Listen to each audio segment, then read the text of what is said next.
News 18 India. PM sir, आपने exam warrior में भी हमें यही संदेश दिया है, जितना खेलोगे उतना खिलोगे। Thank you PM sir. Rabindranath Tagore Vande Mataram की अमर भूमि, समृद्ध कला कौशल से भरपूर राज्य बंगाल के नॉर्थ 24 परगना स्थित केंद्रीय विद्यालय की छात्रा मधुमिता मल्लिक हमसे वर्चुअल माध्यम से प्रश्न पूछना चाहती है। मधुमिता, कृपया अपना प्रश्न पूछिए। माननीय प्रधानमंत्री महोदय, नमस्कार। मेरा नाम मधुमिता मल्लिक है। मैं पीएम श्री केंद्रीय विद्यालय बैरकपुर थलसेना कोलकाता संभाग की 11वीं विज्ञान की छात्रा हूँ।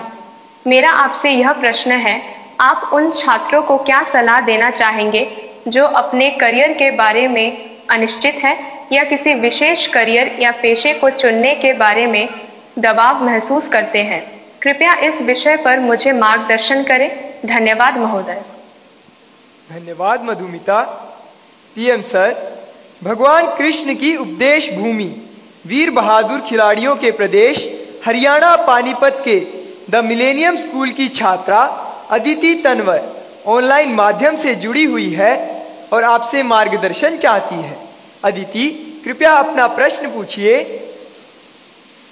माननीय प्रधानमंत्री जी, नमस्कार। मेरा नाम अदिति तनवर है और मैं the millennium school Panipat Haryana की कक्षा 11वीं की छात्रा हूँ। मेरा आपसे प्रश्न यह है कि मैंने ह्यूमैनिटीज को अपने विषय के रूप में चुना है और लोग रोज मुझ पर ताने कसते हैं।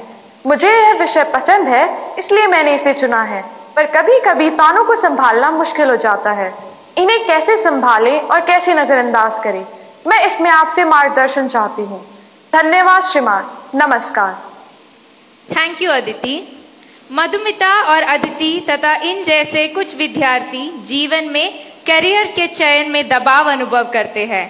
सर, एक विशेष करियर या स्ट्रीम चुनने की मानसिकता के दबाव की समस्या का कैसे समाधान करें?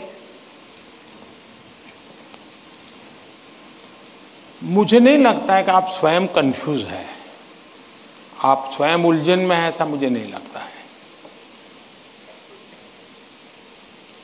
हकीकत यह है कि आपको अपने पर भरोसा नहीं है, आपका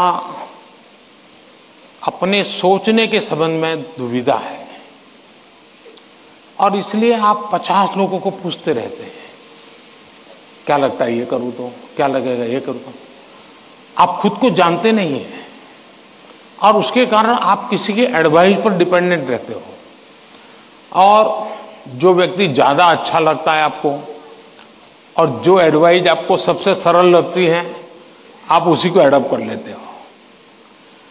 अब जैसे मैंने कहा कि खेलो, अब बहुत कुछ होंगे जो आजकल बोर्ड लेकर के घर जाएंगे। मोदी जी ने कहा है खेलो खिलो, खेलो खिलो, अब मैं पढ़ूंगा नहीं, बस। क्यों? उसने अपनी चीज पसंद कर ली है। मैं समझता हूं कि सबसे बुरी जो स्थिति है ना, वो कंफ्यूजन है।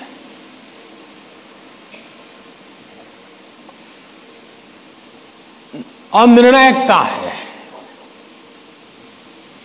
अनिर्णायकता आपने देखा होगा, पुराने जमाने में ऐसी कथा चलती थी, कोई गाड़ी लेकर के जा रहा था और कुत्ता तय नहीं कर पाया, इधर जाओ उधर जाओ, और आखिरकार वो नीचे आ गया। यही होता है, अगर उसको पता है कि मैं उधर चला जाऊं तो हो सकता है कि वो ड्राइवर भी उसको बचा ले, लेकिन इधर गया इधर गया इधर गया तो ड्राइवर कितना ही एक्सपर्ट होगा, नहीं बचा पाएगा।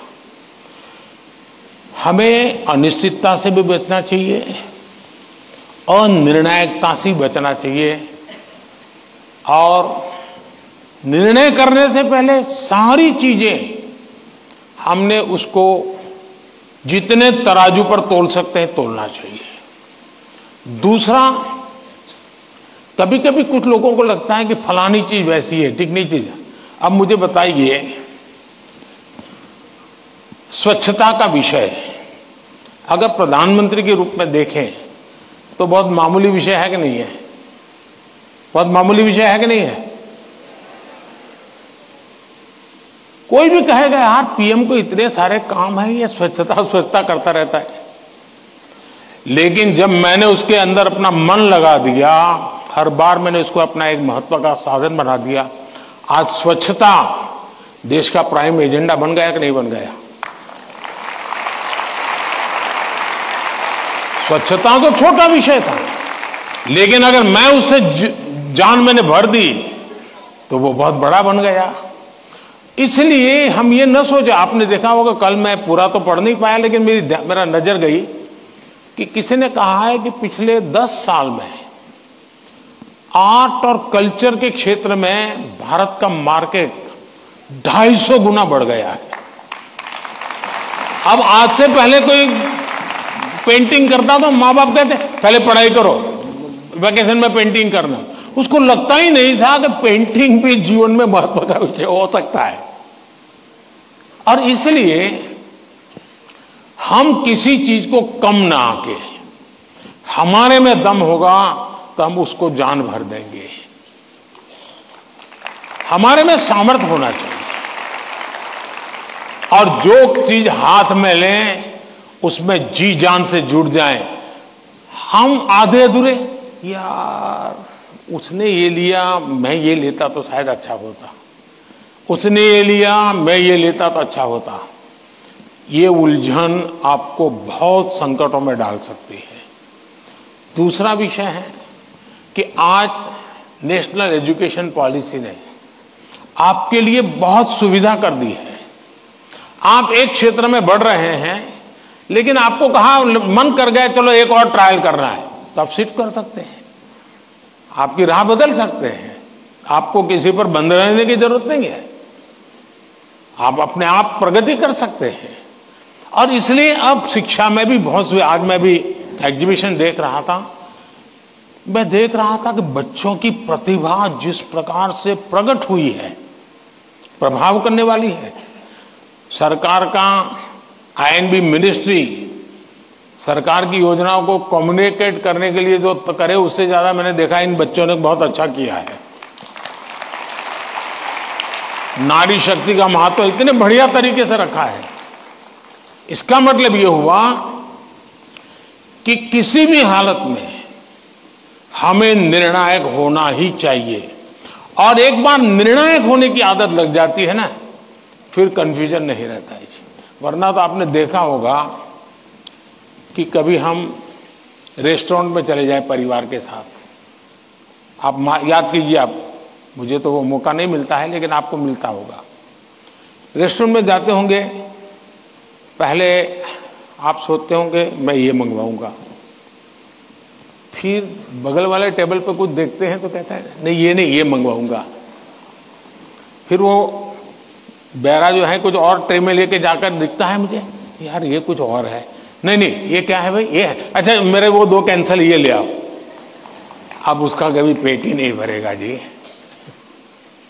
उसको कभी संतोष नहीं होगा, और जिस डिश आएगी तो उसको लगेगा यार इसके बजाय वो पहले वाला ले लिया होता तो अच्छा होता।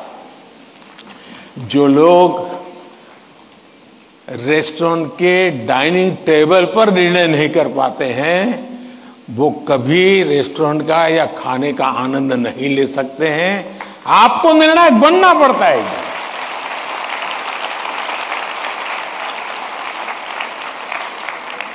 अगर आपकी मां आपको डेली सुबह पूछे आज क्या खाओगे, और आपके सामने 50 वैरायटी बोल दे, आप क्या करोगे? घूम फिर करके आ जाओगे, रोज खाते हो वहीं पर आके खड़े हो जाओगे। मैं समझता हूं कि हमें आदत डालनी चाहिए कि हम निर्णायक बने। निर्णय लेने से पहले 50 चीजों को हम बारीकियां देखें, उसके प्लस माइनस पॉइंट देखें, प्लस माइनस पॉइंट के लिए किसी से पूछे, लेकिन उसके बाद हम निर्णायक बने। और इसलिए कंफ्यूजन किसी भी हालत में आप किसी के लिए अच्छा नहीं है। अनिर्णायकता और खराब होती है, और उसमें से हमने बाहर आना चाहिए। Thank you.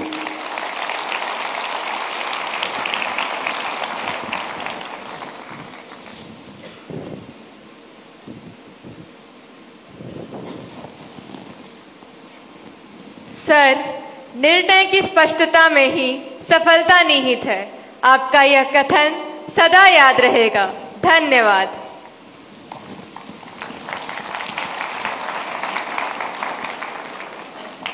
शांत समुद्र तट, चित्रमय गलियां और सांस्कृतिक विभिन्नताओं के लिए प्रसिद्ध नगर पुडुचेरी के गवर्नमेंट हायर सेकेंडरी स्कूल सदरापट की छात्रा दीवश्री हमारे बीच इस सभागार में मौजूद हैं और अपना प्रश्न पूछना चाहती हैं। दीवश्री, कृपया अपना प्रश्न पूछिए। नमस्ते, वणक्कम ऑनरेबल प्राइम मिनिस्टर सर। वणक्कम वणक्कम। My name is Deepasri. I am coming from Government Higher Secondary School, Sedrapat, Puducherry. My question is, how can we build our trust in parents that we are working hard? Thank you, sir. धन्यवाद दीवश्री। प्रधानमंत्री जी, हम माता पिता को कैसे विश्वास दिलाएं कि हम मेहनत कर रहे हैं, इस विषय पर दीवश्री आपसे मार्गदर्शन चाहती हैं।